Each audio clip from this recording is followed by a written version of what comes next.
সেই সাথে আমরা লক্ষ্য করছি যে বিভিন্ন রাজনৈতিক দলের নেতৃবৃন্দ পরস্পর বিরোধী বক্তব্য দিচ্ছেন, আক্রমণাত্মক ভাষায় তারা বক্তব্য দিচ্ছেন, রাজপথে অশালীন নানা স্লোগান এবং অশালীন বক্তব্যের মাধ্যমে দেশের রাজনৈতিক পরিস্থিতিকে এটা বিনষ্ট করা হচ্ছে, কলুষিত করা হচ্ছে। এই জন্য আমরা সকল রাজনৈতিক পক্ষের প্রতি উদাত্ত আহ্বান জানাবো যে আমাদের বিরোধ থাকবে, মতামত প্রকাশের স্বাধীনতা সকলের থাকবে, ক্ষোভ প্রকাশ করার যেই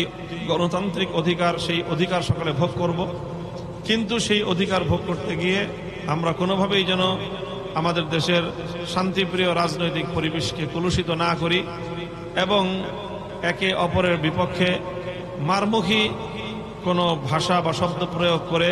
বিশেষ করে নেতৃবৃন্দ মারমুখী ভাষা প্রয়োগ করে নিজের দলের সাধারণ নেতাকর্মীদেরকে ভিন্ন দলের বিপক্ষে এভাবে উস্কানি দিলে দেশের রাজনৈতিক পরিবেশ আরও ঘোলাটে হবে। সেই ক্ষেত্রে দেশের জন্য এবং নির্বাচন যেই আমরা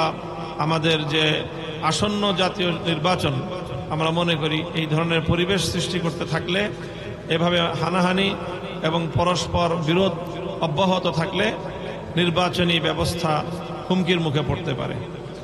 কাজেই সেজন্য আমরা সকলকে, সংশ্লিষ্ট সকলকে এক্ষেত্রে সংযত ভূমিকা পালন করার উদাত্ত